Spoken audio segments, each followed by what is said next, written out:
Está começando mais uma edição do Hora Extra, que traz as seguintes notícias da Justiça do Trabalho de Goiás. Vara do Trabalho de Lusiânia ganha sede nova com 721 metros quadrados de área construída. TRT de Goiás adere ao sistema online de restrição judicial de veículos, conhecido como Renajude, para penhora de carros em execução trabalhista.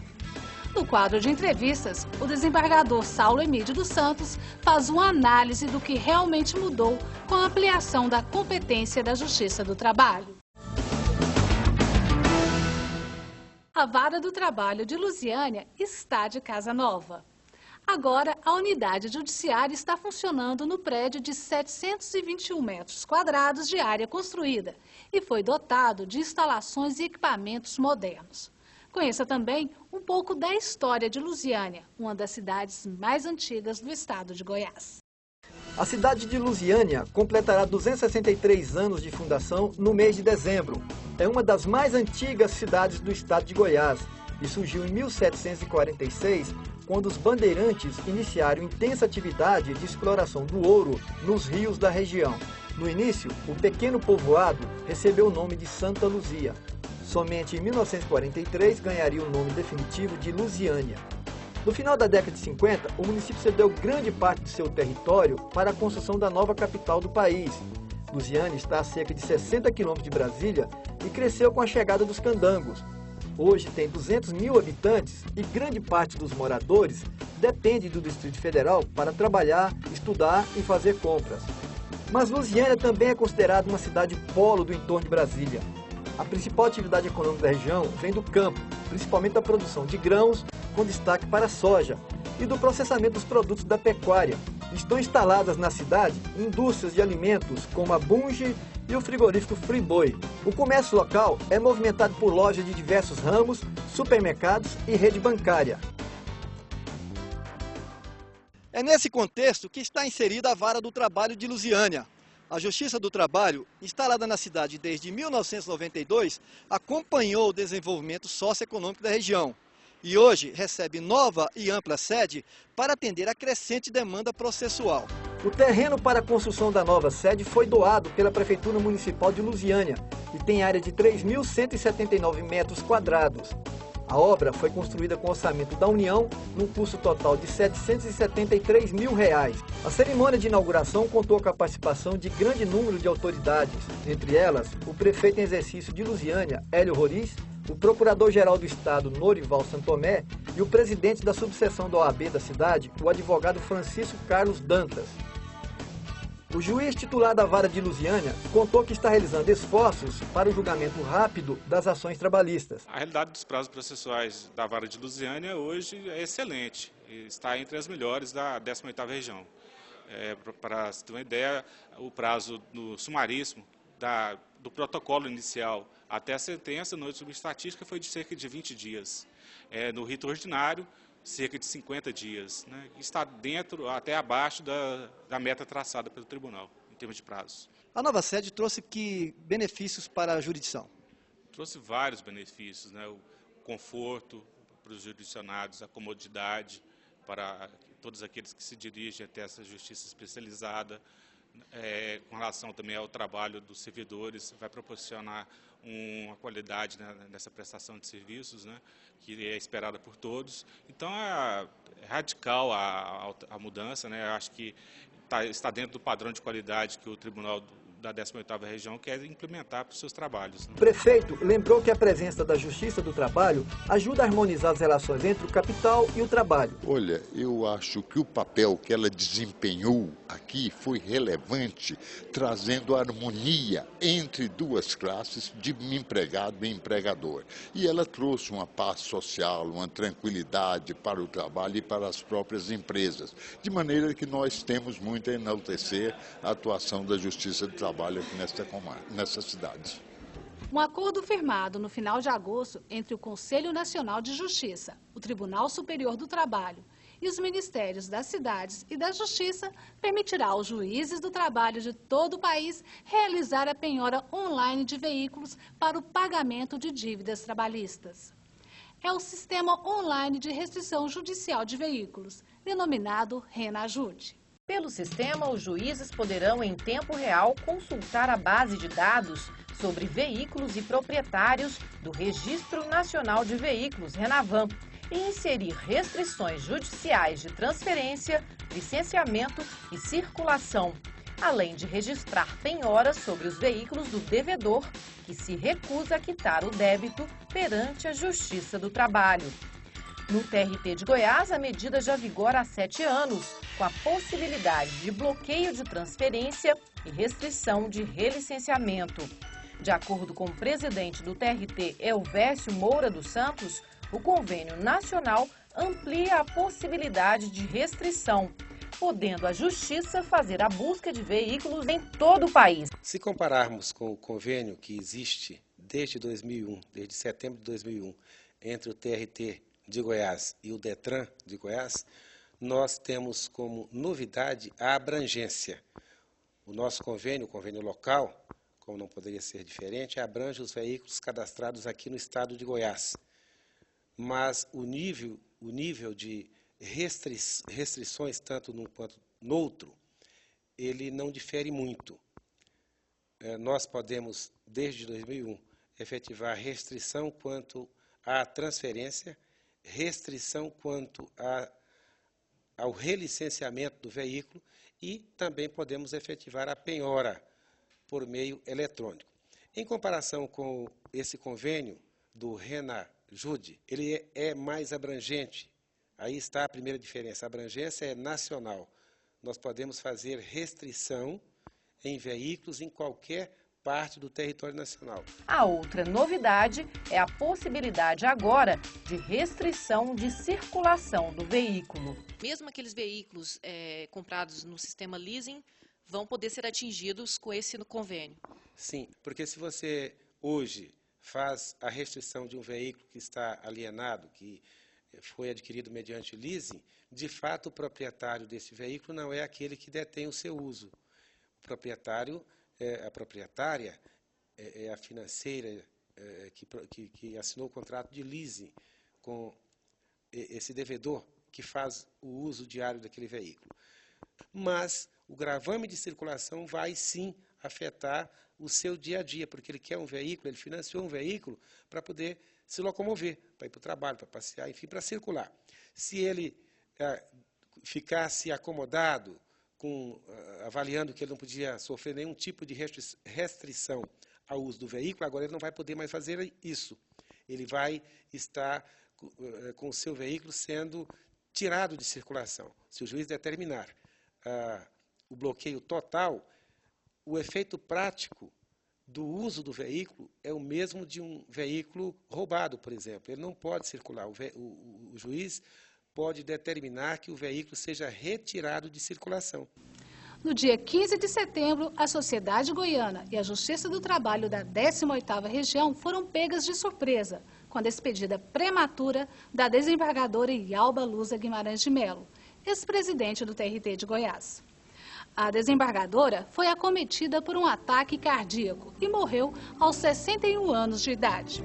Yalba Luza ingressou na magistratura em outubro de 1983. Juíza de carreira, integrou a primeira composição do Pleno do TRT de Goiás, instalado em novembro de 1990. Ela foi presidente do Regional entre 1999 a 2001. Yalba Luza será lembrada como uma magistrada de fortes convicções, incansável defensora da Justiça do Trabalho. A seguir, no quadro de entrevistas, o desembargador Saulo Emídio dos Santos faz um balanço dos 4 anos da Emenda Constitucional número 45, que ampliou a competência da Justiça do Trabalho.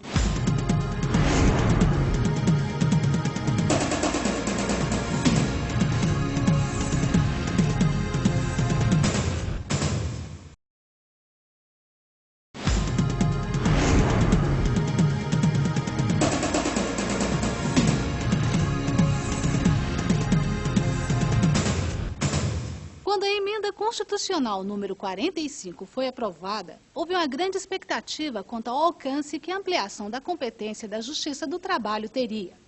Os termos adotados pelo legislador derivado foram bem genéricos. deixando para o próprio Poder Judiciário a delimitação dos conceitos abarcados. Passados 4 anos das alterações trazidas pela Emenda Constitucional número 45, já é possível delinear o raio de atuação designado pela Constituição à Justiça Laboral. Mas ainda existem questões que não foram suficientemente clareadas. Para falar sobre o alcance da competência da Justiça do Trabalho, nós conversamos hoje com o desembargador Saulo Emídio dos Santos. Doutor Saulo, muito obrigada pela presença. Eu que agradeço. Doutor Saulo, a ampliação da competência da Justiça do Trabalho, no início, parecia ser bem mais abrangente, dado o teor do inciso 1 do artigo 114, que delegou à Justiça do Trabalho a competência para julgar também causas decorrentes da relação de trabalho. Mas, aos poucos, essa competência foi ficando mais restrita. Qual tem sido o entendimento dos tribunais superiores para julgar assuntos sobre essa questão? O legislador, antes da emenda 45, dispunha que compete ou competia à Justiça do Trabalho julgar as causas entre empregado e empregador. Pressupondo-se nesse conceito, nesse entendimento da figura do empregado e empregador, que houvesse sempre um vínculo de emprego, uma relação regida pela CLT. Então, dizia-se naquela época que a Justiça do Trabalho era a justiça do empregado seletista. Só as relações de trabalho regidas pela CLT, basicamente, se inseriam na competência da Justiça do Trabalho. Agora, com a emenda 45, mudando a terminologia, não usa mais a expressão entre empregado e empregador, usa essa que a senhora mencionou, exato, relação de trabalho. Há um entendimento prevalente de que passou a abranger não só a relação de emprego, que é uma espécie do gênero relação de trabalho, mas também outros tipos de trabalho. A controvérsia, a Constituição não foi muito detalhista nisso, então a controvérsia fica em interpretar qual o alcance disso, a relação de trabalho. Há determinadas relações que a doutrina classifica como sendo relação de consumo e não propriamente de trabalho. Alguns entendem que essa relação de consumo, de prestação de serviço regida pelo Código de Defesa do Consumidor, não se insere na competência da Justiça do Trabalho. E com isso, atualmente, há uma tendência do TST, Tribunal Superior do Trabalho, em ampliar mais, dar uma interpretação mais ampliativa dessa expressão relação de trabalho, abrangendo tudo, até prestação de serviços de profissionais liberais, como, por exemplo, o advogado, na sua relação com o cliente. E, em contrapartida, o STJ, que tem competência para julgar os conflitos de competência entre varas do trabalho e varas da justiça comum, ele tem entendido mais restritivamente, não deixando a Justiça do Trabalho julgar certas causas de prestação de serviço autônomo. E o Supremo Tribunal Federal, que é o que dá a última palavra, este sim tem exercido um papel moderador. Em certos casos, ele atribui competência à Justiça do Trabalho, como, por exemplo, para julgar ações ajuizadas por herdeiros de empregado falecido em acidente do trabalho, e em outras ele retira a competência da Justiça do Trabalho, como, por exemplo, a causa do servidor público estatutário. De uma forma sucinta, o senhor poderia nos dizer qual é a competência atual da Justiça do Trabalho atribuída pela Constituição Federal? Sim, ela fala primeiramente nas causas decorrentes da relação de trabalho. Essa expressão decorrentes dá margem a uma interpretação muito grande.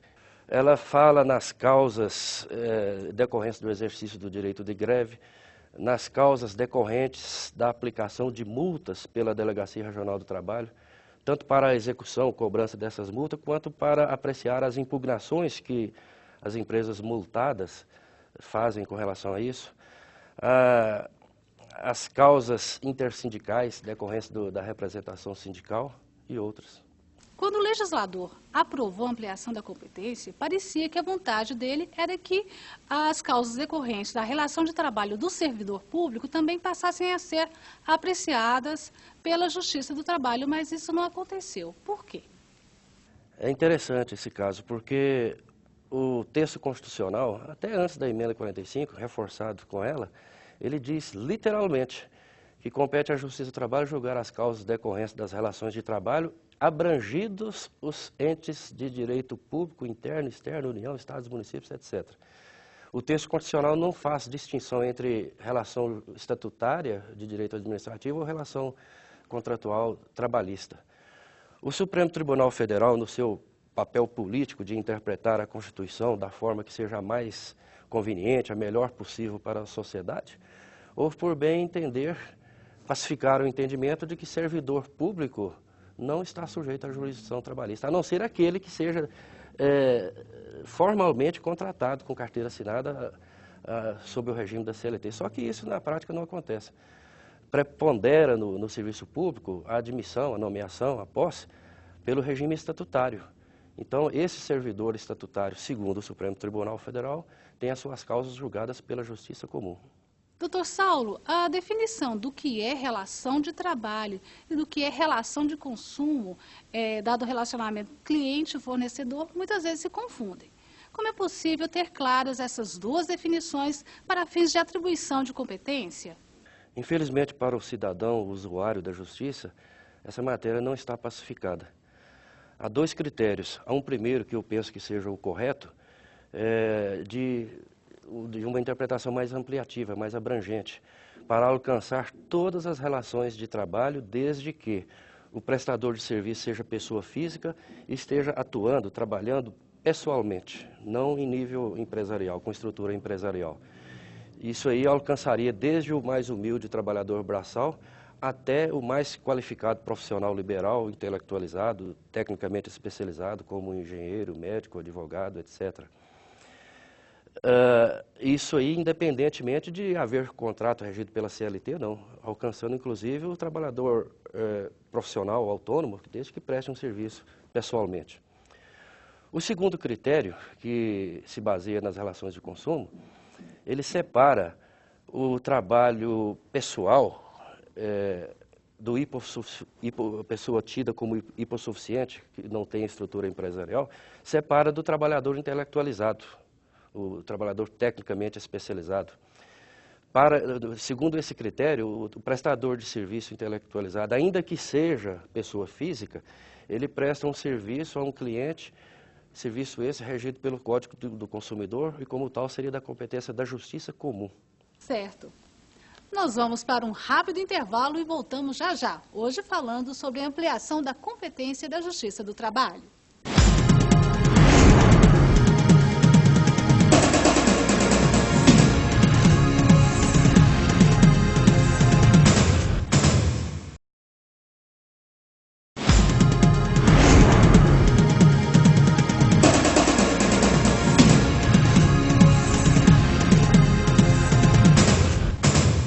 Nós estamos de volta com o nosso quadro de entrevistas, hoje conversando com o desembargador Saulo Emídio dos Santos sobre a ampliação da competência da Justiça do Trabalho. O senhor entende que a Justiça do Trabalho também tem competência criminal? Não, eu pessoalmente entendo que não, porque se o legislador constituinte quisesse isso, ele teria sido explícito nesse sentido. Mas não, ele fala só nas causas decorrentes das relações de trabalho. Eu não admito essa interpretação tão ampliativa, que seria muito radical. E a corrente que interpreta no sentido de se estender à área criminal, os crimes decorrentes de relação de trabalho, ela é minoritária e está até superada por uma decisão do Supremo Tribunal Federal recente, que suspendeu, numa ação direta de interpretação da Constituição, suspendeu qualquer entendimento nesse sentido. Após a ampliação da competência, a primeira instância da Justiça do Trabalho ficou sobrecarregada com ações de cobrança de contribuição previdenciária. Isso ocorreu por quê? A Constituição atribuiu à Justiça do Trabalho uma competência supletiva para arrecadar, cobrar, executar as contribuições previdenciárias em favor do INSS que incidam sobre as remunerações deferidas no processo, em cada processo.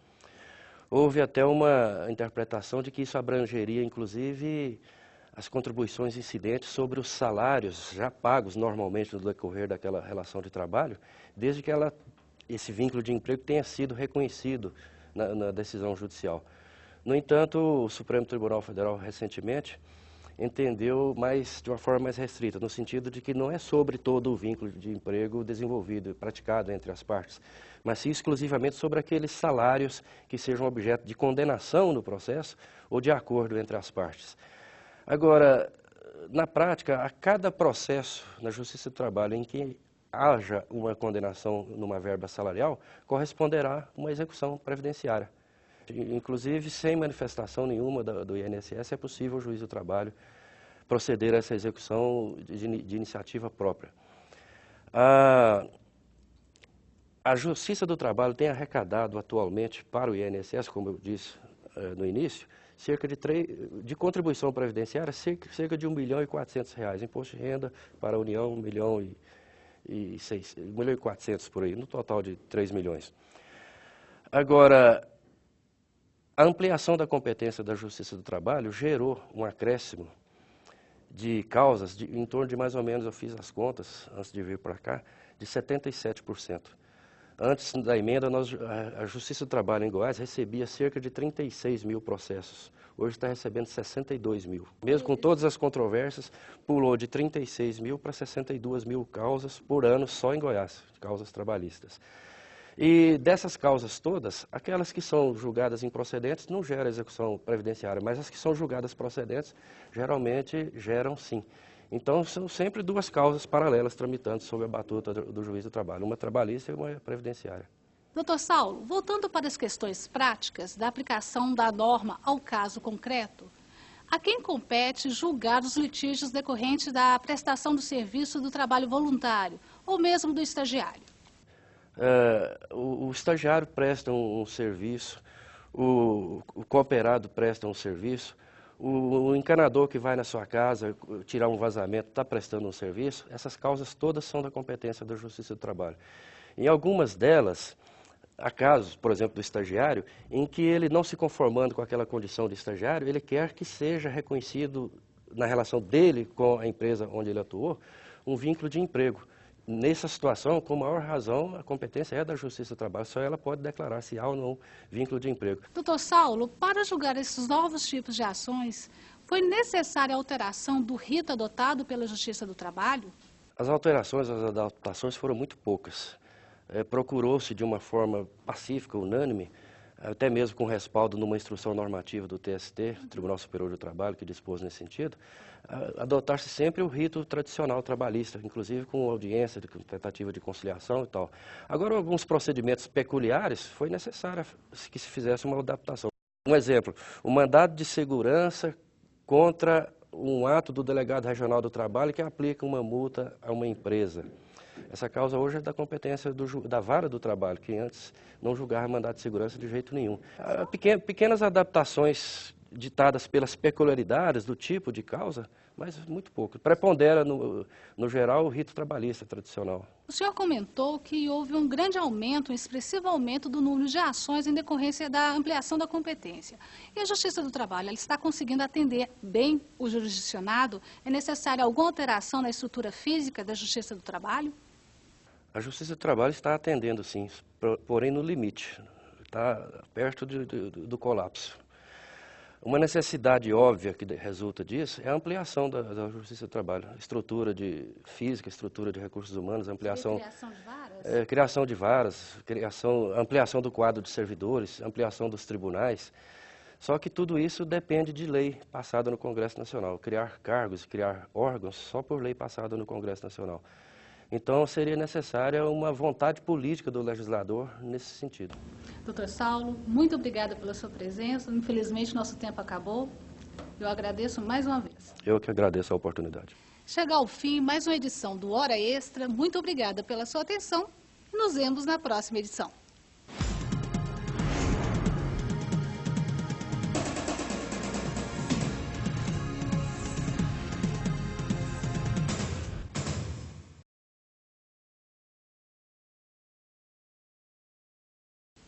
O Hora Extra desta semana fala sobre o Renajude, convênio que vai permitir a restrição de veículos automotores para o pagamento de dívidas judiciais trabalhistas. O convênio foi firmado entre o CNJ, o TST e os Ministérios das Cidades e da Justiça. Esta edição traz ainda matérias sobre a inauguração da nova sede da Justiça do Trabalho de Lusiânia, cidade localizada no entorno de Brasília. E o quadro de entrevistas do Hora Extra faz um balanço da ampliação da competência da Justiça do Trabalho com o desembargador Saulo Emídio dos Santos. Aguardamos você!